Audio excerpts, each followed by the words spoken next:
Sat Shri Akal, I'm Attar. Hi, I'm Maneesha. Welcome to our podcast, Two Best Friends, where best friends, aka us, talk about anything and everything that relates to millennial women, brown, migrant women. Women, migrant, brown women, hear me out. And today's episode is about we are going to unpack the red flags that we missed or ignored in our 20s. So it could be dodgy jobs, could be some friendships that were not, nurturing, or our own behaviors or things that we thought, or the chaos of just wanting to belong and what that meant and how you ignored certain things. So we will unpack that for ourselves. But before we do that, we will get into the silver lining moment for You start, this Molly. week. Okay, I'll start. So my silver lining moment, I was just saying, um, is actually I'm looking forward to a trip that's going to happen very soon between me, Attar, and another friend of ours, our producer. And I'm actually looking. I was saying to Attar, we've spoken about travel before in one of our episodes where the excitement is when you book the ticket, it's exciting, and then you forget about it. I'm that person who will just leave it, and then on the day it'll be there. But today I was like, it's winter in Melbourne. It's really cold. I'm kind of done with the routine, and I would like some non routine days of what it looks like right now. And I was pretty excited to just have that space and have it planned in future, near future. And that makes it, having just doing it, being able to book it in and have that plan ahead is making me excited. And that's my silver line. Yay. I am very excited about the trip. We've spoken about it. My silver lining this week is extremely trivial. So I have been doing a little too much shopping with all the sales. Did you know the sales were on, Manisha? So sales were on, ridiculously slashed prices. So I was like, oh, I need to treat myself. And I treated myself. And my motto has been never to save anything for a special occasion. Today is the special occasion. You wear what you feel like it. And I got complimented by someone who I thought does not even care about anything I wear or do. That's similar to you, actually. I was like, who is that person? Because I actually did compliment you today. You do. So she said to me, she was like, oh, you're not looking like your usual ragged self. I was like, what? Okay. I would not call you rag, but No, but she was like, oh, it's nice when you sort of like dress up, even if it is going for a school pickup. That has been quite nice that even if it is going to the gym, going for school drop offs, ups, an effort to make use of all the new shopping. I'm very excited. That means clothes are coming my way. Yes. Do you want to make a trip? Yes, that is my silver lining. Actually, I'm going to take it back. But yeah, because I love, like, I don't like shopping, but I absolutely know I don't want new clothes, but new clothes for me, absolutely yes. Yeah. From, something that has worn and she's not going to wear anymore because she has new clothes. Every year I think of going minimalistic. I go minimalistic with my colors, but not with my items. One day I will. Yeah. One day I will. It's still in your 30s. We have years. Anyway, so talking about our 30s. I would use this as my red flag in my 40s. Yes. That I shopped too much. We will have another episode next in a few years' time about red flags that we ignored in our 30s. But let's talk about red flags in our 20s. And for both of us, 20s, I was reflecting, was actually we stepped into Australia in our 20s. Yeah, we did. Right? So both, and that was our like first new experiences because I think all of our 20s have been here. Like I was in, I mean, a mix and match for me. Like I remember, yeah, I was in India for a bit, but yeah, mostly here. I think reflecting back on things that, you kind of now are like, damn, how was I so ridiculous? Or how did I let that go? Or about yourself as well. Or things of, I think coming from that. And the first step, at least, is for me, I was thinking in my head was moving into a house, moving into a stranger house, right? It gives me creeps because we both have done that. Yes, not stranger's house, but not shared house. Shared houses with other people where you have no Yeah. idea. And some of that behavior, now that I look back, I'm like, man, that was creepy. And I just let it go. Yeah. Do you know what I mean? Like, I had, like, I think within the first month of my moving into Australia, I remember this experience where I was actually in a shared house with a lot of different nationalities and people. Like it was in Hawthorne. And it was interestingly, I was staying in one of the rooms and then I was out that day, that night with some other friends, but there was some other guy who was at least about, I would say at least 7, 8, 9 years older than me, but also someone who from this cultural background who started knocking and banging my door in the middle of the night. I did not like. I kind of found out about it the next day. Got a little scared, but did nothing about it. Yeah. And yeah, like I had a few more interactions that were very creepy with him, but almost like thought that was okay. And now I'm like, damn, that was not okay. Like that was not. That's almost like harassment and lots of other things. But now, in that moment, it was very much like, yeah, it's okay. Coming to a new country, you don't know what how to navigate. What are the different things, and you think that behavior is fine, or just that over friendliness is okay, but it actually, now that I reflect, I'm like, oh, that was not okay at all. It could have gone wrong many ways. But anyway, so that was my first experience. Man, shared houses, I feel like somehow I've blocked that memory. I don't want to think about it. I don't want to, because anytime I think how I lived through those shared housing, the years, it just gives me the goosebumps, especially the first 6 months in Australia. I don't know how I lived through that. No idea. And when I think about it, I'm like, how was I? Because I came from a very protective and protected family to come to a shared housing, even though I lived with my cousins and many, many, many other people. I'm just like, oh my God, how did I do that? I don't want to think about it. Yes. It's back in my thing that I don't even want to bring it on the table. Yes. But jobs. Jobs is the other one. The second thing I feel like is you go to uni, but as a migrant, I feel like uni is kind of there in the background. Uni is a playground, I feel. Uni is a playground and job is where you get discipline. Yes, Sort of almost like like uni is like there, but you don't really. I mean, I feel like now maybe people are, but in the past, uni was not taken as seriously. Whereas it was there, but it was like that was the almost the window to which you moved into Australia. Yeah. But it wasn't the main thing. At least it wasn't. I loved what I had studied, but it wasn't my main thing. It was more the experience of living in Australia. But jobs, right? Let's start with your first jobs. And was there any experiences that you feel like, man, that was a red flag? Oh my God, so many, so many. So I got this job because it was down the road from where I lived. I really liked the vibe of it. Indian employer. So that's, I feel like, was the first red flag. But I'm not, because you can. We're employers now. Yeah, I don't know. I hope the better ones. Yeah. I think the problem with that was it was the start of migration for many Indians. Even for the Indian employers, their mindset was still very Indian, how things would roll in India. I had approached them because I liked the vibe. And I was like, oh, Hindi gaane are playing. I like it. I like the vibe of it. And it's like literally 2 minutes walk from down the road. So it was, I approached them, said, like, look, if you have any vacancies, please hire me. And they did. But the red flag started to show up was that I would never get paid on time. Like, I can't complain about hourly rate because that was a choice.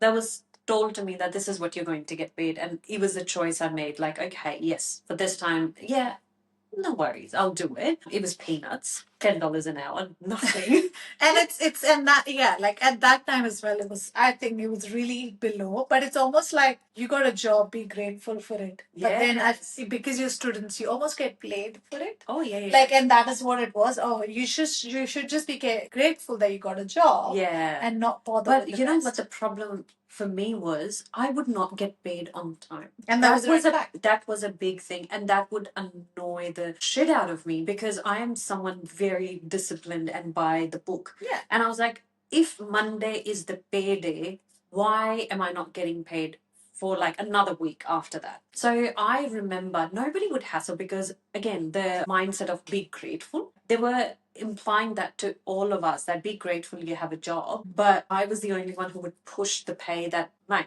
it's been like 2 weeks overdue. Like, when am I getting paid? And that's huge. It's right? a huge. Your life to them. Yeah, like people is like you have to pay your rent. You have to pay so much, and you're not getting paid. Well, I was like, that was my pocket money. Yeah, But still, it was still annoying. And I remember it got to a stage where it was 1 month overdue, and I had to be like, you need to give me the money, or I didn't even know what the next step was from or. Yeah. But I just said like or. And it got paid. I got paid. The others didn't. And that's really sad. And that's, I think that is an experience that has happened, because you're so worried about not having a job and stuff that you just don't ask for it. Like, Yeah. which is just like people's livelihoods are impacted by that. Yeah, like, yeah. I know someone else actually who, interestingly, she's in her 20s, new migrant, and she was telling me about her experiences. Like recent. Recent now, and in an Indian restaurant. And she was like, she worked there for cash, and in the end, she didn't get paid the last bits, and it's really Because it was sad. cash. Well, she got paid some of it, but the last whatever when she decided to leave, Yeah. she didn't get paid. And like, it still happens. Are you kidding me? But it was really sad to hear that. And I know it's not just Indian restaurants; a lot of different small setups in a lot of different backgrounds, not just one setup. But it's really sad to hear that, and I guess because we are from that background, the experiences. I feel like my remember, and I wasn't very good at hospitality. Again, same. I worked, did 1 or 2 weeks in a restaurant. I used to get food because it was in an Indian restaurant, and it almost felt like that was my payment for it. And because I had no job. You did good job. There you go. Have a naan or something. Yeah, I have take the lunch with you and dinner with you, and that was it. Like, I'd never got paid for that role, and now I'm like, how? Like, Oh, that's ridiculous. Like, I'd never got paid because I was being trained for 2 weeks, and there was nothing, and it's really sad to hear and think about that. These are things that you just kind of ignored and said, "Nahi, yaar, you like, oh, you're like, nahi," because you're worried. I feel like the other part is you're worried because you're a new migrant. Visa is always a thing, even though you're doing nothing wrong, to be honest. No. But there is that worry that you almost undersell yourself in these circumstances, right?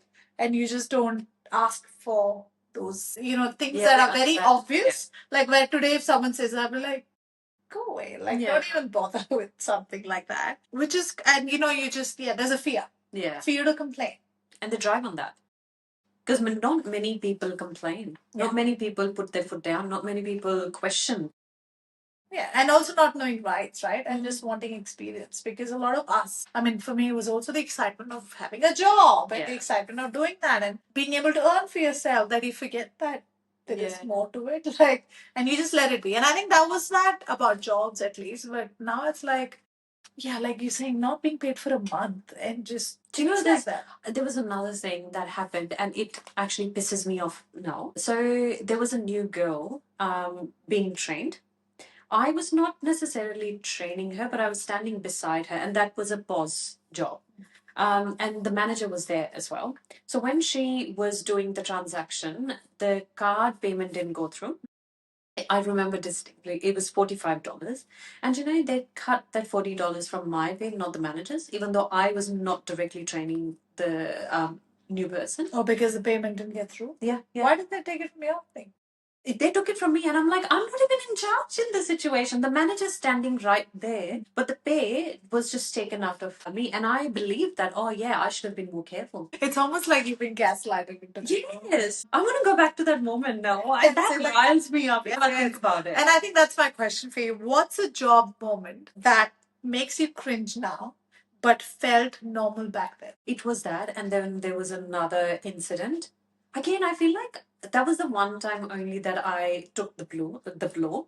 Otherwise, I was like constantly like, no, it's not acceptable. No, it's not acceptable. I remember once I went to the shift, and all this happened only at that job. Everywhere else, it was fine. Yeah. It was more than fine. In fact, I loved working and I loved going for the jobs. And each job that I did, I enjoyed going. But that one, I went dressed up, and I come from a very modest family. So I was all covered, all dressed in whites and beiges and jacket and turtleneck because it was winter, because they didn't have particular uniforms. So I was just wearing like the normal. Yeah. And I got told that I was not wearing appropriate clothes. What does that mean? I don't know that.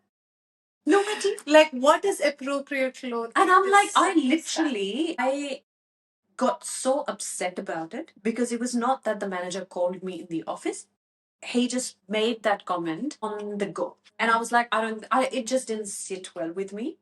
And I actually had to pull him aside, and I was like, what do you mean by that? what is it? What's wrong with it? Because it's even if I was wearing any revealing clothes, how is that your problem? But I can see in a customer service sort of a setup, but how is that problem? And I remember I walked out. You left the job? No. I didn't leave the job. I left for the day. I was like, if this is not appropriate and you're not willing to give me the answer as to what it is that's not appropriate, Yeah. I'm not standing for this. And I left. And then the owner of that business called me. Oh, sorry, wife of that owner. And she asked me, she's like, oh, I heard there was a thing. And I explained it to her. And he was changed. So they took that quite seriously, and the manager was changed. It was the manager's issue. 100%. Yeah.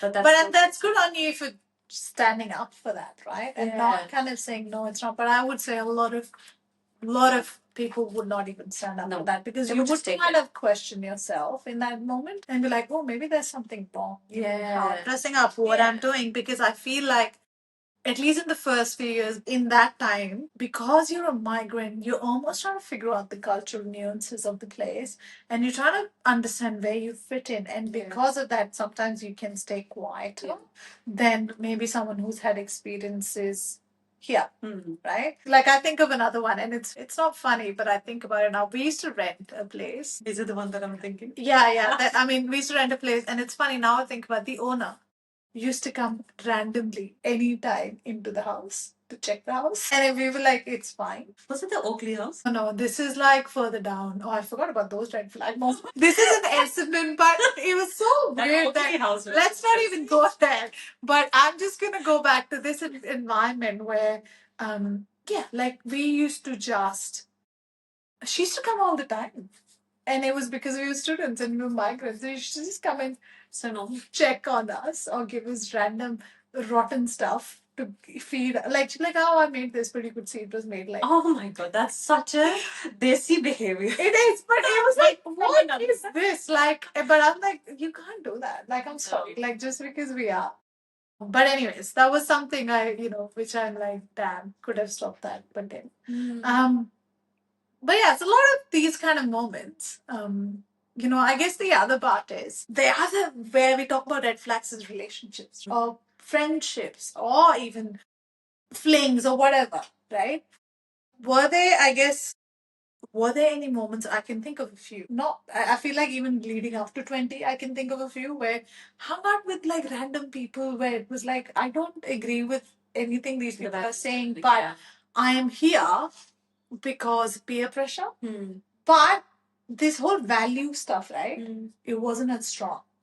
And I feel like that is why I ignored it. Like, I ignored random nonsense happening in front of me, or just like, talking really, really, stuff like sexualized stuff about someone else, other girls, character assassination of other, mostly women, I've got to say. But kind of now I think about it, I'm like, why did I sometimes would stand up, but sometimes I wouldn't, but I would hang out with these people. Yeah. And I'm like, maybe that was a process of figuring out what the values are. Yeah. But I have to say, with the friendship, I am quite lucky that I've stayed friends with people that I met from the early on young stage, like being one of you, and many other friends that I met in uni in India or here, still good friends with them. So I was lucky with it. But do you feel like you filtered a few because, like, for example, there's one thing about like them kind of maybe commenting things on you or like being one-sided in that kind of friendship? I'm going to be very specific with this example of this person. And I feel like even till date, that's my sort of a filtering process of how I view as a person or how I judge or allow them to be part of my life is I see how they speak about their family or their innermost circle. That is a one big red flag that I didn't know I still had it in me in my 20s, but much stronger now. So I had this uni friend that was full of red flags, absolutely red flags. She actually reported her brother to immigration. That resulted in his couldn't come back. His future changed the shape and everything. And that was the moment I was like, oh my God, if you can do this to your brother, you have no mercy for anybody. And single brother, like just one brother, they were the only two siblings. That was really, really like eye opener for me. And I realized that if you can't be loyal to your family You can't be loyal to anybody else. I mean, I have thoughts about that. I've got to say, it depends on what kind of family it is. 100%. I agree. Right? Like their loyalty Yeah. does not come with just because they're your family member. Yeah, yeah, yeah. Do you know what I mean? Like, I mean, I don't know the story behind it. Yeah. If he's an abusive brother or a sibling, I would Could not. be. I Yeah. would not be loyal to that brother Yeah. regardless of what it is. Right? Absolutely. Because I get the family part. But I Yeah. also. But anyways, but yeah, okay, cool. But just having that vibe of Just that a vibe. And then I still stayed friends with her. You know what was the funny thing? I even stayed friends with her, and I'm like, why did I do that? I went for her birthday party. It was a long, long, long day at work. And at that time, I remember I used to work 3 jobs. I went to her birthday party after my this long job when I was working as a makeup artist, standing all day. I went to her party and I just like had taken my shoes off and I was like, oh, what a long day. And she asked me to leave the party. She's like, you're ruining the vibe. Please leave. And she got upset with me. Anyway, other friends intervened, and then we ended up going to the dinner. And then she said to the other friends, if she is going to be here, I'm going to walk out. So please ask her to leave. And we had no like beef before that. We had nothing between us, like nothing. We were like good friends. But then she asked me to leave, and I remember I just laughed. I was so shocked that I laughed at what had happened. And I still stayed friends with her. The reason I stayed friends with her was because when I had come to Australia on the second day, I got lost in the city. And she was the one who actually helped me through it. And just for that moment, I was like, no, that's okay, that's okay. But then eventually I was like, I don't have energy. This is too No, but draining. also, you know, sometimes there is this thing about friends who support you and love you when you're struggling, but get weird when you grow. Okay. Right? And maybe that's what it is. And that's a red flag in itself. And because in the end, absolutely, we all struggle, but there's got to be moments where people are going to grow and you've got to accept that. And being accepting in any relationship of that growth is very important. And if you can't be, and you always want them to struggle, there's something wrong because you always want them to be relying on you, right? Yeah. And I think that is a red flag. But I think in 20s, and especially coming to this country, there is a lot of that. Yeah. And you got to be okay with people growing and letting them be or having that. Like, I think one of the, like being aware of that. Like, and that makes me think, like, my other thought in my head, I'm like, red flag was, I was too, almost like too nice or trying to be like yes to everything or socialize and do all of that. Yes, I still get. Yes, so not so maybe much, when we talk about 40s, in 30s, you can talk. Remind me of But I do think like I don't do that as much now. Yeah. I in my 20s, I think I just did too much of like saying yes or saying UF to jobs, favors, almost fitting into spaces. Like I recognize some patterns where people would only call me for some things, not call me for other things. So it's almost like they needed me for some things and that was fine. It's almost now I'm like, why did I get into it? Or how did I be okay with that? Right?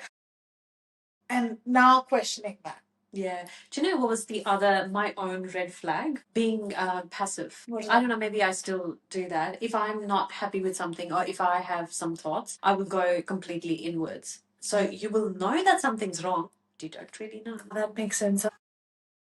That makes Now, sense. that's such a big red years flag. and years of like I ghosted so you.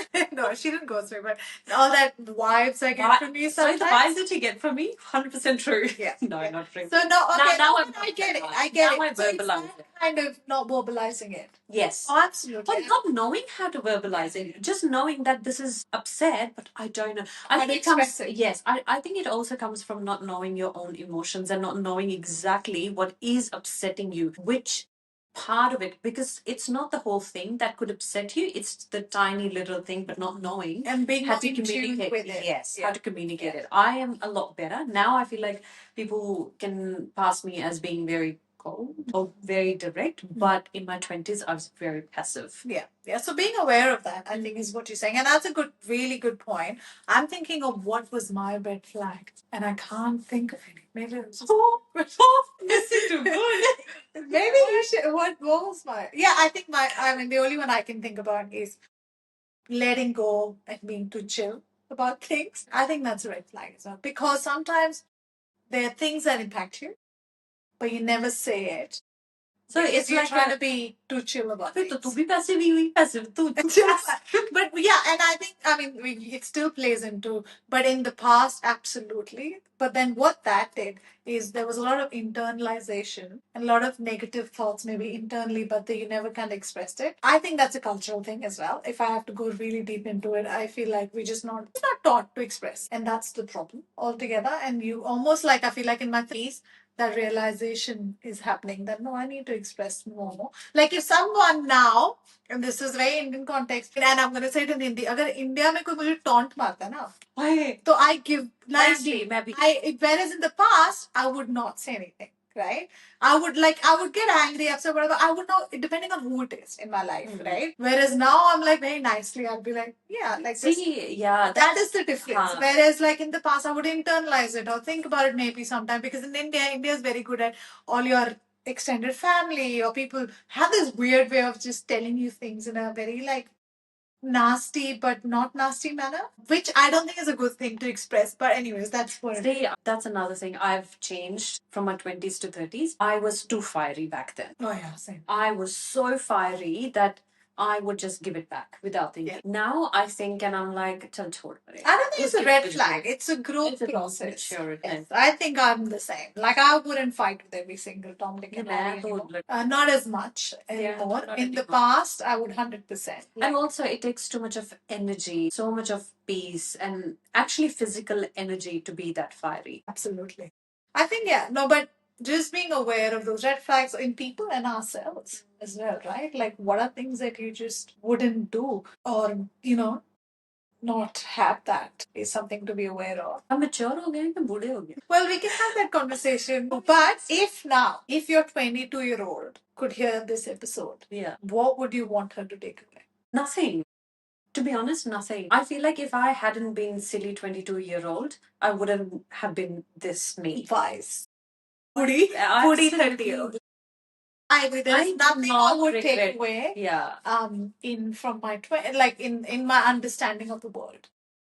Because if that didn't happen, then this won't happen. And having that experience kind of makes you almost like in that space. Yeah, I also realize that many times people have such vivid memories of what they've done in the past, and even when we are deciding on the topics and discussing points, I have such a amnesia that I don't sometimes remember, and I'm like, I'm grateful of that feeling too, that I don't have too bad or even too good memories. I'm just like right now. इतना याद रखती नहीं कोई चीज का regret है नहीं है that I want to go back and change. Like I miss some things, but itna great wo nahi hai. And interestingly, now that I think about it, I mean, I gave birth to my kids, and you gave birth to your kids in your 20s. It's like everything I spoke about today was about the first part of 20s, and not about the second part of 20s, which is very different. Now that I think about it. Well, I had Gyan in the first part. You had Gyan in your 20s, and I guess, but also like I feel like that also shaped a very different experience of peace for us and what 20s look like. Yeah, but I can't even go into the red flags because I have no idea what they are. Like I can't. नहीं बहन मैं depress हो जाऊंगी. Yes. Parent उठ के red flags discuss किया. That's not. But no, that's but just wondering if that changed our perspective of नहीं इतना मेरे में light bulb नहीं आया. Okay. Fine. I had Gyan when I was 22, 23. कोई इतना light bulb change moment नहीं था मेरे लिए. It was still the same silly me, still same fighting. But no, I think that's good to reflect, but also good to reflect. I feel like what you said, there's nothing you change. No, right? Because in the end, that is what makes us today, and in some ways, grateful for that. Not being those Indian employees who, exploit the newer migrants in this world. I think I'm very proud of that we don't do that. हम intention तो ठीक है, बाकी तो हमारे employees ही बता सकते. No, but still. We're not talking about the difference in 20s to 30s. Going back. Okay, sorry. Tell us about your red flags. If you have any that came out for you, and share it with us. And we'll see you next week. Bye.